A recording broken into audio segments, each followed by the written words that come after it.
Sorry. Muy buenas noches y bienvenidos al cierre de Wall Street. India y Estados Unidos haciendo su propio circo, su propia película y, desde luego, montándolo con 7 pistas. Ojo, Joe Biden dice que es uno de esos momentos históricos que durante generaciones, durante las próximas generaciones, dice el presidente de los Estados Unidos, se reseñarán. Uno de esos momentos donde todo dio un giro. ¿Por qué? Porque Joe Biden está convencido, y además puede que sea así, de que Narendra Modi ha entrado en su palacio. De que India está en la línea de Estados Unidos.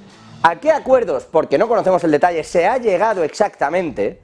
Eso va a ser importante verlo, porque mucho ha tenido que sacar Modi para salir aquí y decir, bueno, en tecnología, en defensa, en términos militares, en medio ambiente, en sostenibilidad, en todo eso estamos de acuerdo y hemos implementado una serie de relaciones a muy largo plazo, limando, decía, algunas de las asperezas que arrastraban nuestros países.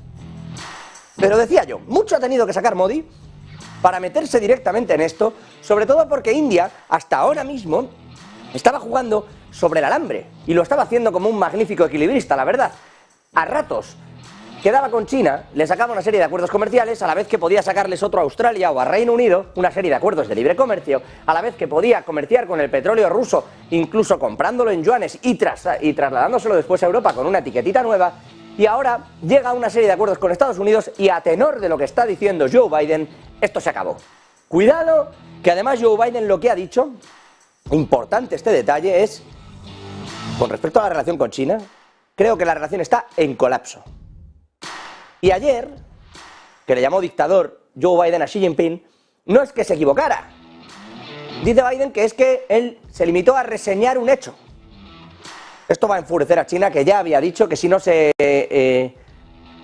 enmendaba, lo dicho ayer, tomaría consecuencias. Vamos a ver cuáles son, porque ya no hay otra, las consecuencias por parte de China. Lo que es curioso es que también ha dicho Joe Biden que, a pesar de todo esto, espera encontrarse con Xi Jinping a lo largo de los próximos meses.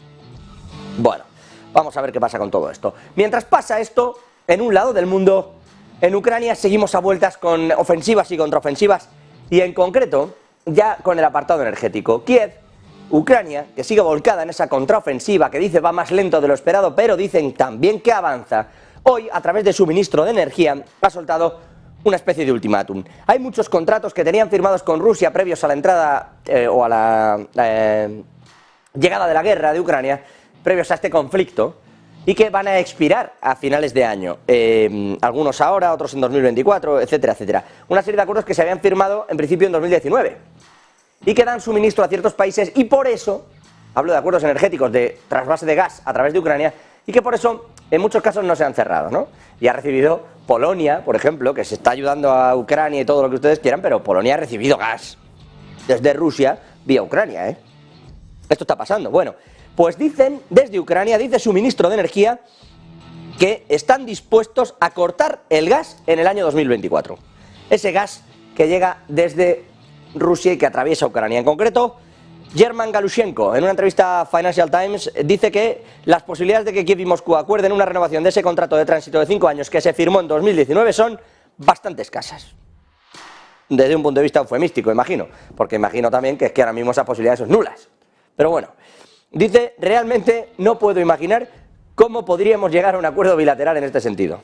Pues no le falta razón, la verdad. Estamos preparando nuestro propio sistema para un corte de suministro. En eso está Ucrania, que está perfectamente dispuesto a subir también la apuesta energética contra Rusia en este sentido. Insisto, un corte que en todo caso también habrá que poner sobre la base, se entiende lo que está haciendo Ucrania, se entiende, pero habrá que poner también un poco todo sobre el mapa para entender que en un mapa mucho más amplio probablemente ese suministro, el aporte que tenga y que tiene de hecho para Rusia es bastante pequeño. Es más un asunto simbólico casi que de un aporte real, en tanto que Rusia está derivando ya, lo hemos visto con el petróleo y está ocurriendo con el gas igual, para eso tiene también el proyecto Siberia 2. Pero bueno, siguen en esto. Y no es el único conflicto en el que la geopolítica y la economía están chocando abiertamente. Países Bajos va a transponer ya directamente una normativa, una ley obligatoria para la semana que viene, que va a impedir, entre otras muchas cosas, que se vendan las famosas fábricas de fabricación de chips de ASML a China. Es decir, Países Bajos sigue en esa tesitura en la que les metió Estados Unidos también, tras ciertos acuerdos, y además también en la intención de que China no le domine los distintos puertos, porque China es uno de los principales tenedores de deuda y también de material en el puerto de Rotterdam, que es uno de los puertos, por no decir el puerto más importante de Europa en cuanto a entrada de mercancías y comercial. Países Bajos está intentando evitar esto, ya ha dicho que iba a evitar que los Huawei y compañía pudiesen instalar sus redes en su país, en el de Países Bajos, y también lo que ha dicho, lo que se ha filtrado desde allí el gobierno es que a partir de la semana que viene ASML ya no manda nada. Si China quiere fabricar sus chips, ok, que lo haga, pero no lo va a hacer con las máquinas de Países Bajos. Van a restringir el envío a China de esas máquinas de fabricación de ASML Holding a partir de la próxima semana. El gobierno ya dijo que esto iba a empezar y que iba a pasar antes de verano, pues ya va a pasar, insisto, en 3 días. Así que vamos a ver cómo llega todo esto. Le llaman regulación de control de exportaciones y dicen que es un modelo que podría también ser exportado a otros Estados miembros a lo largo de las próximas semanas y meses. Es decir, Europa también está plantando ya la semilla, lo hizo Alemania y lo está haciendo ahora Países Bajos, para ir quitando a China de todas partes. Cuidado, porque esto tiene también una contraparte, y es que Italia le estaba sacando bastante dinero a todo el comercio con China, y por eso Giorgia Meloni todavía es reacia a salir de esos acuerdos, a quitarse de en medio. No lo tiene nada claro, pero no es la única. Francia también está ahí, igual que hablábamos del equilibrista de Narendra Modi haciéndolo, Francia está igual. Francia también piensa que, hombre, está muy bien lo de ser socio de Estados Unidos, pero es que no es óbice para serlo también de China, da dinero, económicamente es viable esto. Y ahí está, hablando con unos y con otros, intentando salir de esta especie de espiral en la que estamos entrando absolutamente todos, y en la que pareciera que hay que elegir, y en la que desde hace días les venimos contando la lista de países que quieren entrar en la parte de los BRICS, más relacionado con el dominio económico de China, no deja de aumentar. Claro, esto lo vemos nosotros, pero lo ve también, entre otros, Joe Biden y Estados Unidos. De ahí este encuentro con Narendra Modi, y de ahí que ahora Joe Biden quiera reunirse con Sudáfrica y con Brasil, El próximo con el que quiere verse Joe Biden es con Lula da Silva. Vamos a ver qué sale también de ahí. En lo económico, si me permiten, hoy Estados Unidos ha mostrado uno de esos datos que a menudo les decimos que son grietas en el sistema, el famoso Leading Indicator. Vamos a ver el gráfico porque no tiene desperdicio, aquí lo tienen. Está en este punto de aquí, ese famoso Leading Indicator, que como pueden ver por caídas, pues bueno, esto es la COVID, esto es 2008, esto es la crisis de las .com, y así podemos seguir, ¿no?, hacia detrás. Y estamos aquí, No se crean ustedes que estamos en un punto. De hecho, ha tocado hoy un margen que indica recesión. Indicador adelantado del mes de mayo en Estados Unidos. Cae a 0,7 en términos mensuales, estacionalizado, se va a negativo. Por muy poquito, pero estaría marcando el Leading Indicator recesión en Estados Unidos. Es decir, esto que ayer nos decía Jerome Powell de que todavía ve fuerte ciertas cosas y lo que sí veía era un mercado de la vivienda más debilitado, bueno, pues aquí está la realidad. ¿Y por qué hay una pausa? Más allá de lo que diga Jerome Powell, ¿por qué hay una pausa? Porque las cosas puede ser que ya le hayan metido la presión suficiente y las cosas estén, bueno, saltando por los aires. Por cierto, Jerome Powell, hoy hablando en el Senado de inflación, ¿hasta qué punto una inflación por encima del 4% es peligrosa? Porque ahí estaba, por ejemplo, allá por los tiempos previos a la pandemia, a la crisis de la COVID-19. Este señor, el protagonista de la noche, con permiso de Andrew Bailey, con el que enseguida iremos, Jerome Powell, no deja de decir estos días, lo dijo en su última comparecencia como presidente de la Reserva Federal en la Reserva Federal, lo dijo ayer en la Cámara de Representantes y lo ha vuelto a decir hoy en el Senado de Estados Unidos. Este señor insiste una y otra vez en que la inflación está en un punto muy peligroso. Ojito, al cara a cara de Jerome Powell contra sí mismo, contra el propio Jerome Powell. Atentos, porque donde dije la inflación no pasa nada, ahora la inflación es peligrosa. Le escuchamos. The FOMC decided last week to maintain the target range for the federal funds rate at 5 to 5.25% and to continue the process of significantly reducing our securities holdings.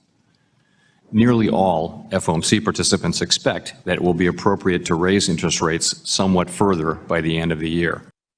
Readings on inflation have increased and are likely to rise somewhat further before moderating. However, these one-time increases in prices are likely to have only transitory. Only transitory. No era preocupante, ¿eh? En abril del 21, bueno, ya estábamos saliendo del asunto pandemia, ya lo saben, desde el 19 venía diciendo que no le preocupaba mucho la subida, salíamos de la pandemia, esto ha sido transitorio y ahora está preocupadísimo Jerome Powell. Y no me extraña, si me permiten, porque no consigue hacer que baje. Es verdad que la general baja, que la subyacente no baja tanto, que él dice que el mercado de la vivienda está mal, pero depende del dato al que mires. Es decir, se están incrementando los costes y esto efectivamente es un problema, pero pareciera que en realidad no hay tantos jaleos porque hay mucho capital, y esto tiene la culpa también la Reserva Federal, metido en el mercado y metido en el sistema. Y eso hace que la gente siga teniendo todavía y sigan consumiendo, sigan gastando, y que la gente, por ejemplo, en el inicio de construcción de nuevas viviendas, se siga disparando. Eso sí, eso es una forma de verlo.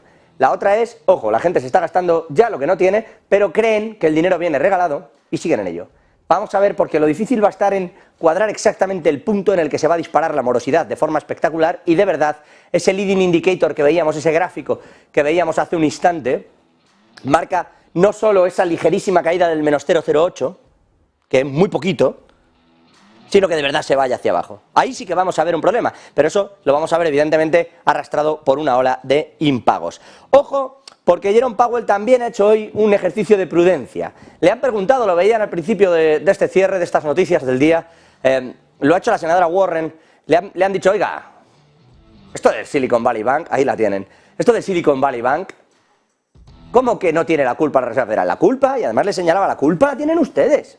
Son ustedes los que con las subidas de tipos, sin avisar a nadie y sin revisar los balances, sabiendo que esto podía ocurrir, se han cargado un banco. Y no solo uno. Dice, es usted responsable, porque eso sí se lo ha dicho, es usted responsable de una de las mayores quiebras bancarias de la historia de nuestro país. Nada de banca regional. La senadora Warren no le ha comprado la chorrada esa de solo son bancos regionales y aquí no pasa nada. Le ha dicho eso abiertamente, es usted responsable de eso. Y bueno, no le ha sentado bien, ahí le tienen, sabe cuál es el papel que tiene que jugar, es un tipo bastante comedido y diplomático, Jerome Powell, las cosas son como son, pero sí que ha terminado admitiendo, bueno, puede ser, es una de las, si usted lo quiere, es una de las teorías que se pueden, bueno, puede ser. Pero la realidad es que el propio Jerome Powell sabe que algo ha estado mal, porque ahora en la regulación que se va a implementar es que todos los bancos con activos con más de 100.000 millones de dólares tienen que estar regularizados. Todos. Es decir, cualquier banco con tantísimos activos va a tener, por ejemplo, que incrementar más de un 20% algunos de los requisitos de capital. Lo digo, dependerá del banco y de los requisitos que ya tenga, pero es importante esta medida. Es verdad, bien, es verdad, que en 2008 ya se reguló de una manera parecida y se hizo una serie de requisitos de capital, de necesidades de deuda y de incluso prohibición de emisión de deuda o de tenencia de ciertos bonos para algunos bancos si no estaban específicamente puestos en esa materia y si no tenían una serie de coberturas detrás. Esto se retiró, era la llamada ley Dodd-Frank, se retiró porque, bueno, pues en realidad se venía retirando desde hace tiempo porque la labor del lobby del banco es muy fuerte y porque hay que hacer dinero. Donald Trump también cambió esta ley porque no se permitía hacer estas cuestiones y nadie la volvió a poner en marcha. Joe Biden dice, es que es culpa de Trump que la quitó. Bueno, va a haberla vuelto a poner. Pero no, nadie la volvió a poner en marcha. Ahora que quiebran 3 bancos regionales, Jerome Powell vuelve a ese asunto de, vale, vamos a empezar con que tenga 100.000 en activos. Efectivamente, elevemos sus requisitos de capital para que no nos pase como con el famoso Silicon Valley Bank. Pero decía yo, este no es el único protagonista. Andrew Bailey, gobernador del Banco de Inglaterra.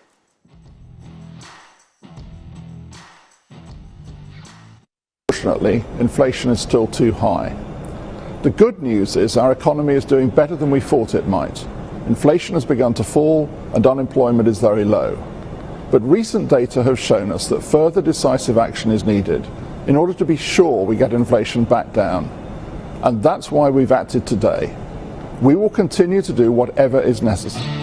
Andrew Bailey ha vuelto a subir los tipos de interés el Banco de Inglaterra. Aquí les tienen a Bailey y a Sunak. Ha vuelto a subir los tipos de interés el Banco de Inglaterra en 50 puntos básicos. No hace más que elevar los tipos, 5% ya los tipos de interés en Inglaterra. Además, estos que sí tienen reunión en agosto, Goldman Sachs ya descuenta que van a subir otros 50, al 5,5. Nada de 25, ni pausa, ni nada. O al 5,5% se van a ir en agosto. La inflación en el Reino Unido es un problemón.